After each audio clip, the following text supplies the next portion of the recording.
के पहलू में सब लुट गया, मान मर जाते इज्जत कहीं ना मिला।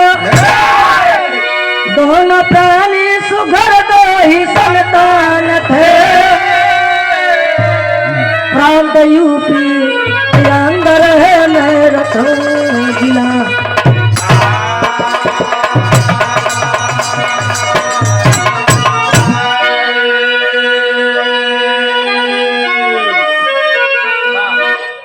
गौर करेंगे बाबूजी, गरीबी कहाँ होले, गरीबी में लोग रह कर कैसे जिंदगी जीते हैं। कहानी आप लोग के मेरठ जिला के बाद एक गरीब परिवार गरीबी में गुजारा करत रहे। धंधा का रहल कि रोज सवेरे अपने औजार पाती लेके निकलत रहना मजदूरी करे बदे बाबूजी भगवान दो संतान देले रहना, एक बेटा और एक बिटिया। बेटा के नाम भूषण जेकर उम्र 14 साल के बतावल गई, और बिटिया के नाम निशा जेकर उम्र 16 साल के बतावल गई।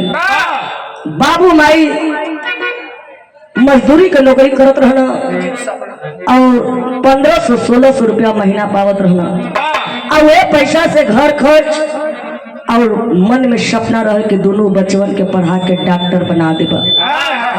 लेकिन समय के मारे ऐसा गिरल कि वो दोनों प्राणी के हैजा के बीमारी हो जाता। आज जब दोनों प्राणी के बाबू हैजा के बीमारी होता, बीमारी की चपेट में दोनों प्राणी अपन प्राण के गवा देते। दोनों प्राणी अपना प्राण को गवा देते हैं बाबूजी। भाई और बहन अपने माता पिता के अंतिम क्रिया करके आपस में बात करत हुआ का मास्टर साहब।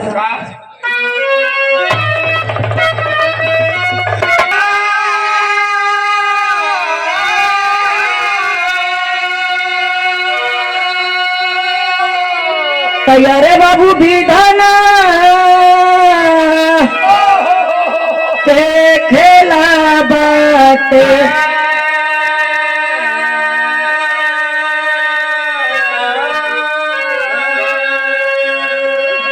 अरे फूलों के तोटा पे चलावे रे समय।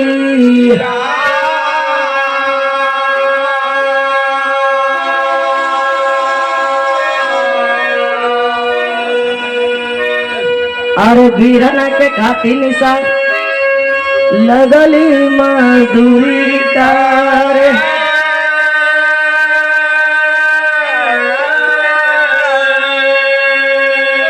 अरे भाई के पढ़ाए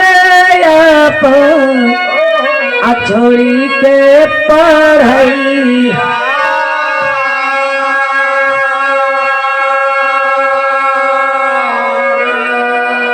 तो सोचली बहिन डाकट,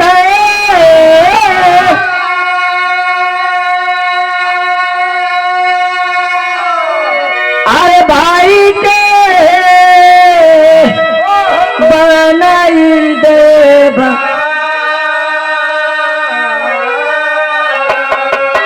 अरे चाहे डूबी जाइए धर्मा कन्हैया।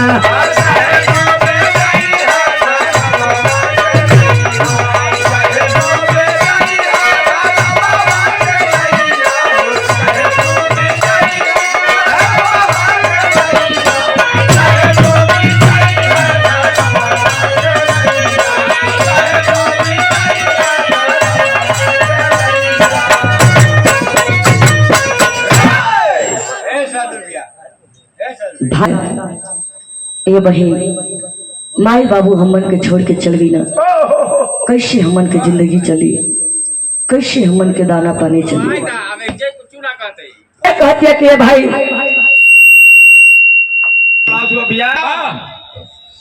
हल्का अति कह दा, साउंड कम कर दा बस। बहनिया कहती है कि अभी तोरे बदे जिंदा है, तोरे बदे हम जिंदा हैं। ठीक है, हम मजदूरी करम तो के पढ़ाई हम तो डॉक्टर ना बन पाई, लेकिन तो के डॉक्टर हम जरूर बनाई।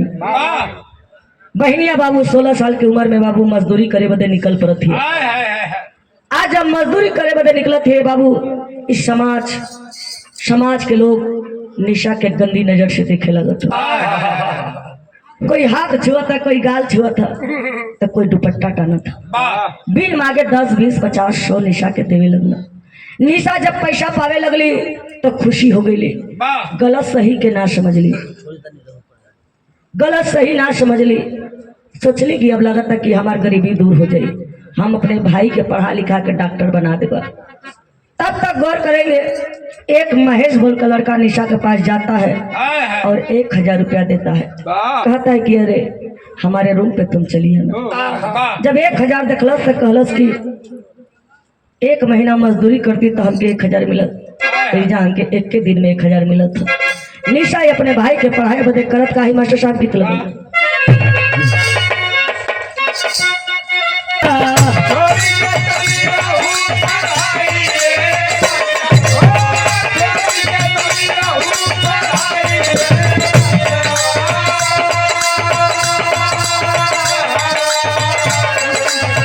छोड़ी देतनी रहू पढ़ाइए बचवा, या दूगो बकर दियाइए बचवा।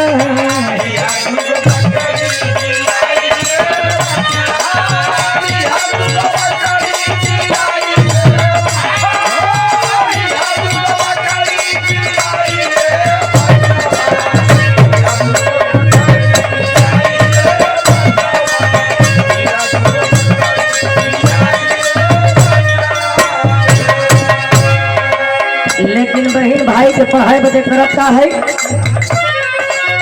भाई के पढ़ाए मन लगाई के बहनिया।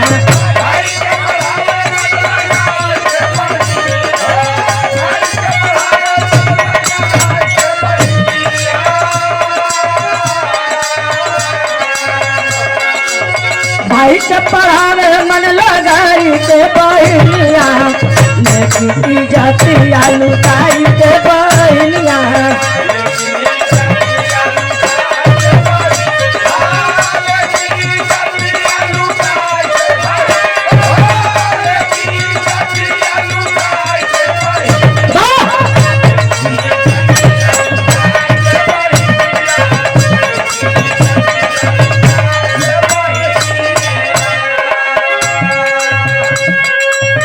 घुसना जवानी में होई के दीवाना,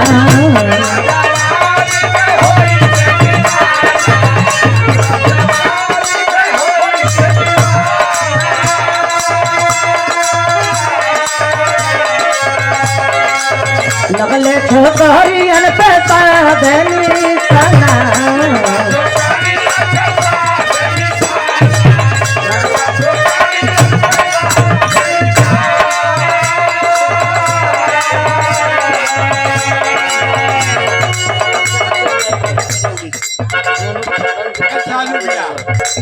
और ये आप हमारे गार्जियन साधु ड्राइवर जी की ओर से सोनू भाई के धर्म के पिताजी बहुत रुपया का पुरस्कार नमस्कार प्रणाम कहे के बाद। घुसना जवानी में होई के दीवाना,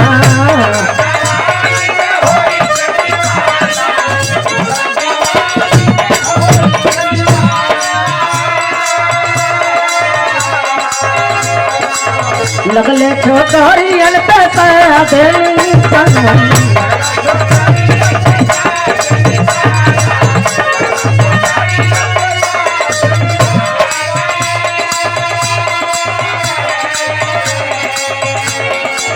जन नहीं लावेली कमाई के बहनिया, जन नहीं लावेली कमाई के बहनिया, लेकिन जातिया लुटाई के बहनिया।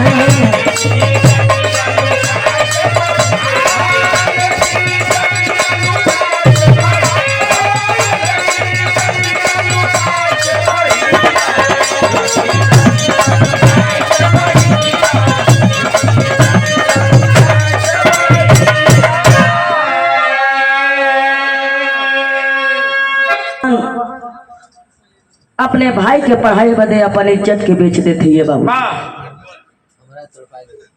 गलत नहीं, गलत काम करे लगत है,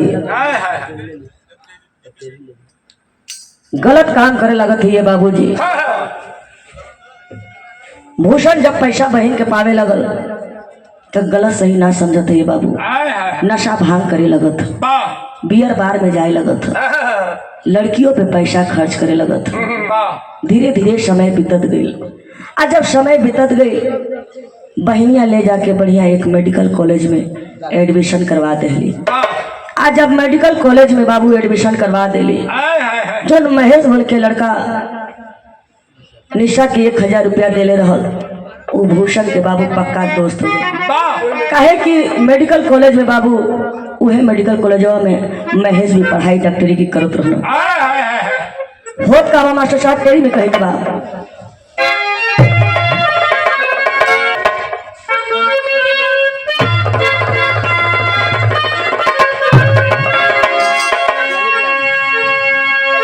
अरे मोरे राम, अरे प्याली का जाम पत्थर बन गया, अरे प्याली का जाम पत्थर बन गया, तो सागर सूख गया, हो गई सुराही खाली हो।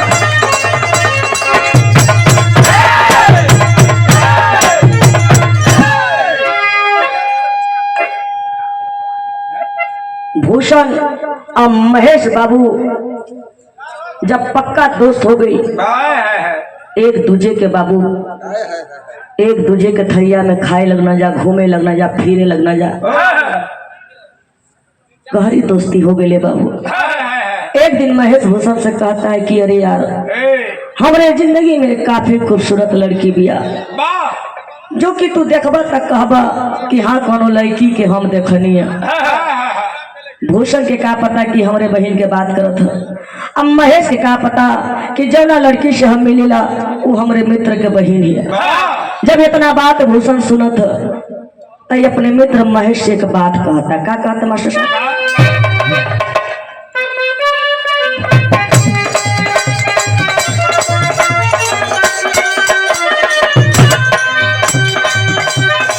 और मेहरारू अपने मर्द को फोन करिए कहते हैं राजा जी, मर्द गए रहल कमाए मुंबई करे मिल में। मुंबई करे मिल कहाँ पड़ेला? बेला हो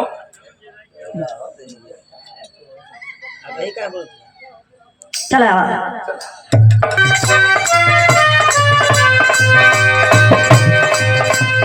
हमारा के तरफ तू बोला न के पैबा,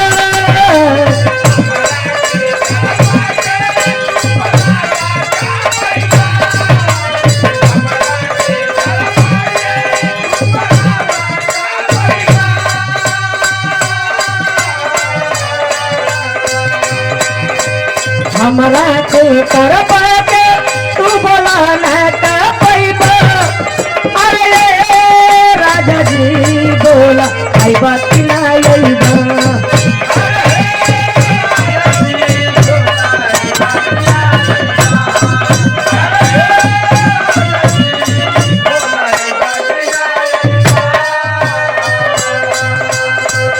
लेकिन भूषण अपने मित्र से कहता का, भूषण बोला मित्र मान एक दिन हमारी बात,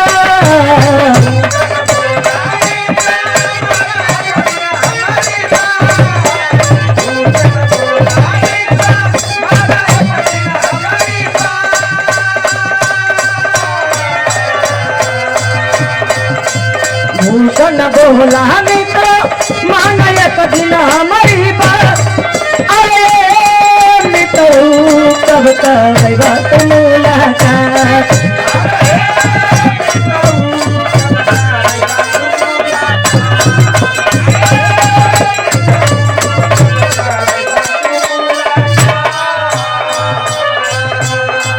जग में हमार मिटाइया के मान,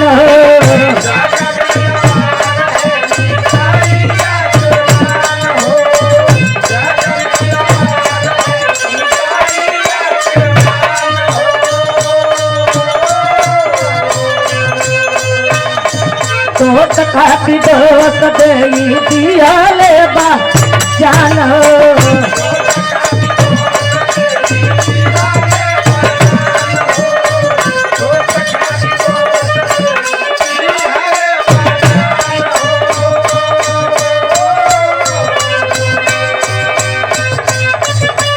दू दिन बाद रतिया दिन बितैया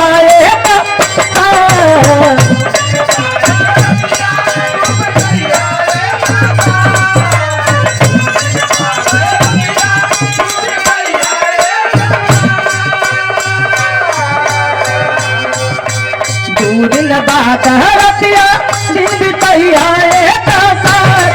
अरे मिटू कहता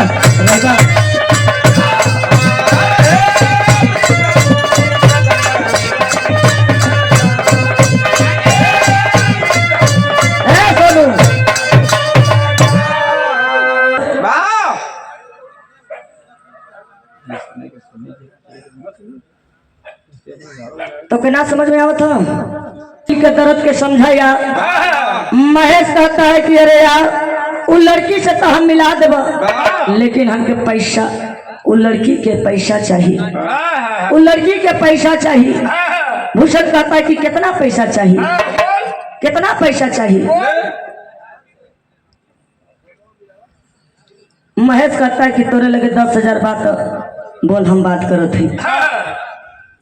भूषण कहता है कि तू पैसा की चिंता मत कर, पैसा तो के मिल जाए। इतना बात कह के बाबू अपने घर जाता है, नखड़ा बना के बहन के सामने बैठ जाता।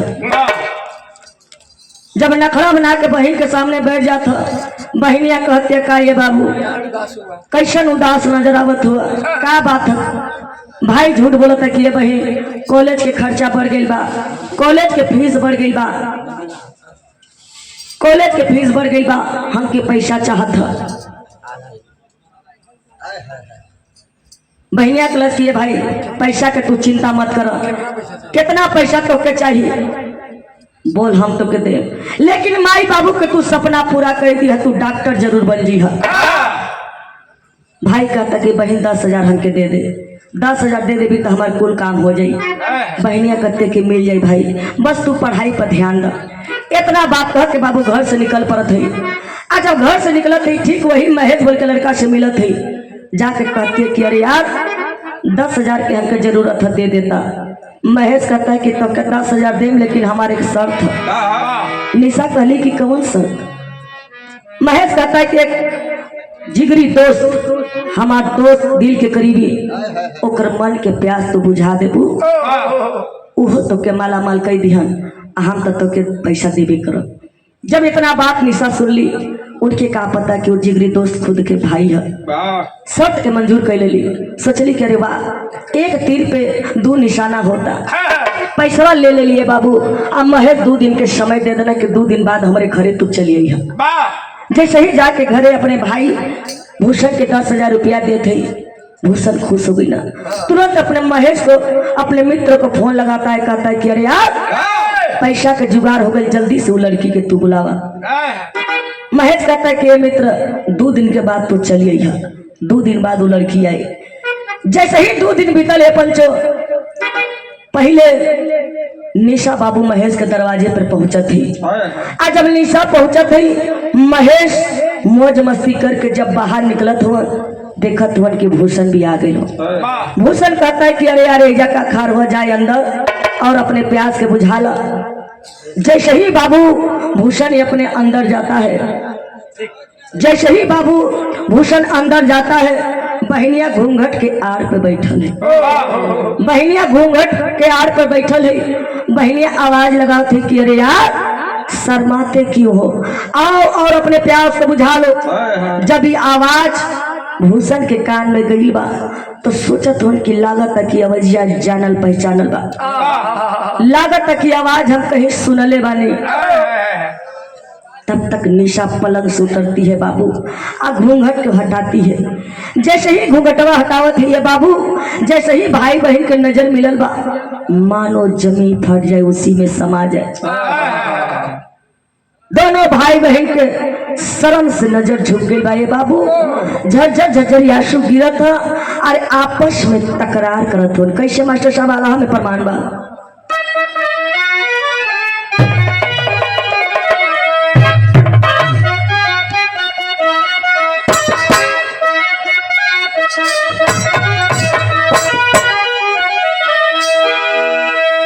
अरे बानवा के लागे जैसे तड़पल हिरनिया ये भैया।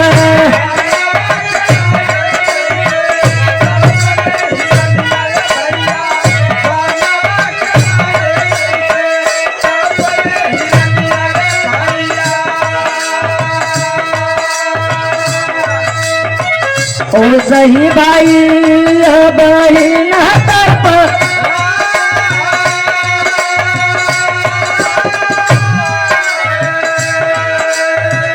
झुक गईल माथवा भाई और बहिन के ये पंच।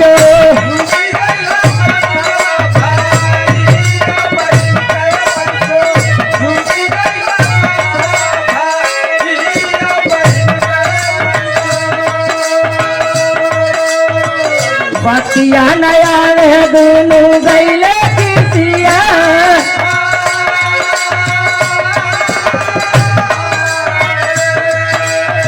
लाजिया तबतिया जा हाजिया से भारी है बाबू।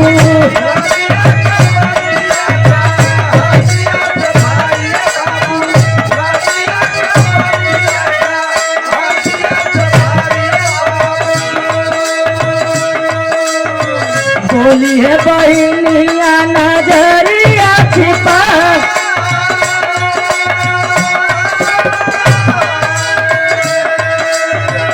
भाई कहता कि बहन ऐजा तू का करत हो। तू तो मजदूरी करे न गई रहलू। तू तो मजदूरी करे न गई रहलू। ऐजा तू का करत हो। ए बाबूजी बहन कहते कि भाई तू तो कॉलेज के पढ़ाई न करे गए रहला। तू तो डॉक्टर न बनत हुआ।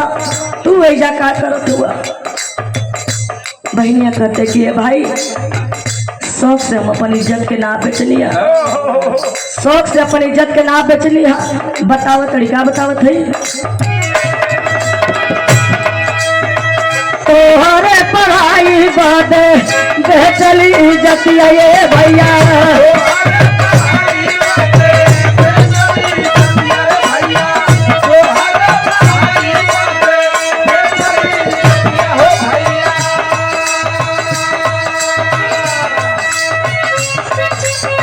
लेकिन भैया गईला गरीबिया भुआ।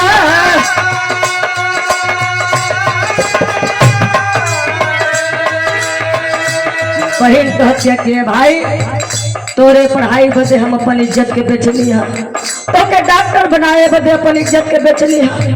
शौक से हम अपन इज्जत ना बेचनी है। याद करो वो दिन कि सबका घरे चूल्हा जलत रहा। हमन के घरे चूल्हा ना जलत रहा। दाना दाना पानी पानी खाती हमन के मरत रह जा। आज तू गरीबी भुला गईला। आज तू बड़ी बड़ी बात बोलत हुआ। जब इतना बात भाई सुनत तक कहता का कहता। कैसे के मुहावा दे कई दे हम पपिनिया ये भैया।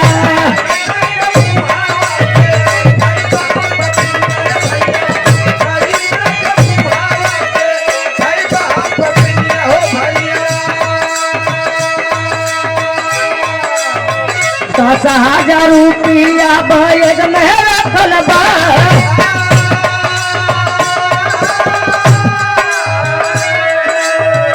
भाई कहता कि अरे दुष्ट इस समाज के लोग हमके का कही। इस समाज के लोग हमके एक बेश्या के भाई कही ना। इस समाज के लोग हमरे दरवाजे पे ना आई। इस समाज के लोग हमरे दरवाजे के पानी ना पिया। तू कवन काम कैलू बहन। तू कवन काम कैलू। तू एजा 10,000 रुपया खाती आई रहलू ना। तू 10,000 ले ला। बहनिया कहते कि ना भाई 10,000 तू ले ला। 10,000 अपने बदे ना तो के देवे बदे हम आई रहे। तू 10,000 ले ला, लेकिन माई बाबू के तू सपना पूरा कर दिया। जैसे माई बाबू हमन के छोड़ के चल गई ना, वैसे सोचिया कि तोहार बहन भी तुमके छोड़ के चल गई। तू सारी बात भुला दिया, सोचिया कि तोहार कोनो बहन ना रही। कह तरीका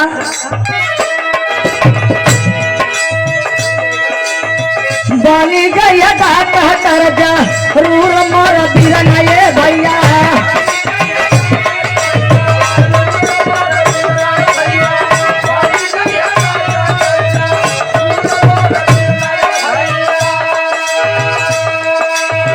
सगरो कहानी लिया मना में छिपा,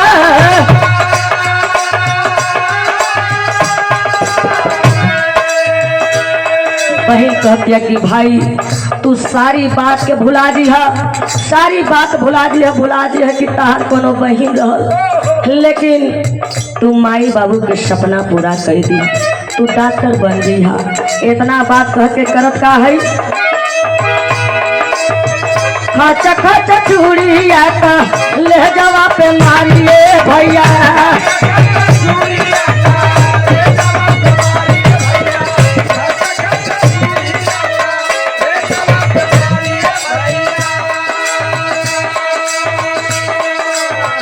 गिरली बहिनिया जमीन में फहरा,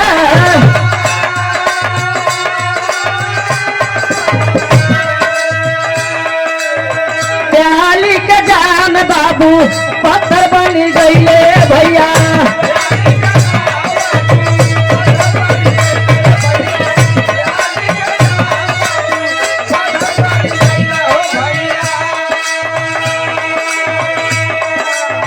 भाग चला मैं तो तेरे घरी सरा,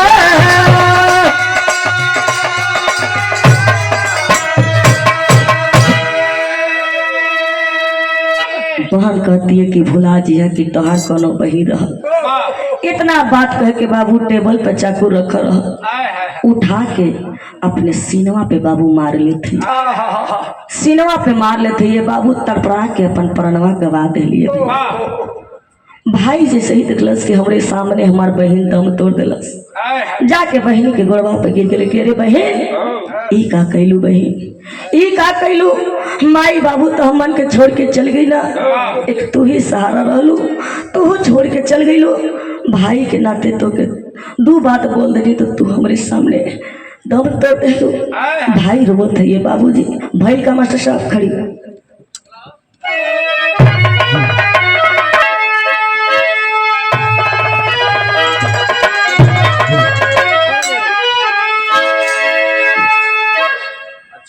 हाँ पता तो भागे ताई के मंगल होली सातरिया।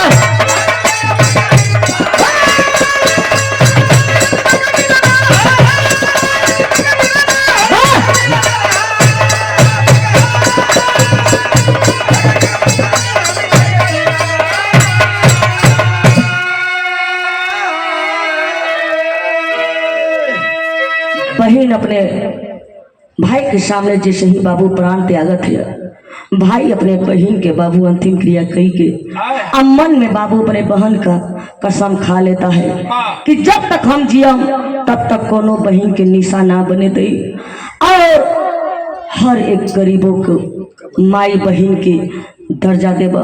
मन लगा के पढ़ाई करके बाबू ठीक डॉक्टर बन जात हो, और वही मेरठ जिला में बाबू हॉस्पिटल बनावत हो।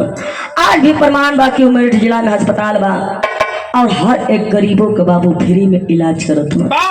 यही से कहानी समाप्त। आखिरी में कही गुरु बिहारी, गुरु गणेश, गुरु रामलाल गुरकारी, स्वर्ग में से चंद्रिका कवि बच्चन जी बने पुजारी।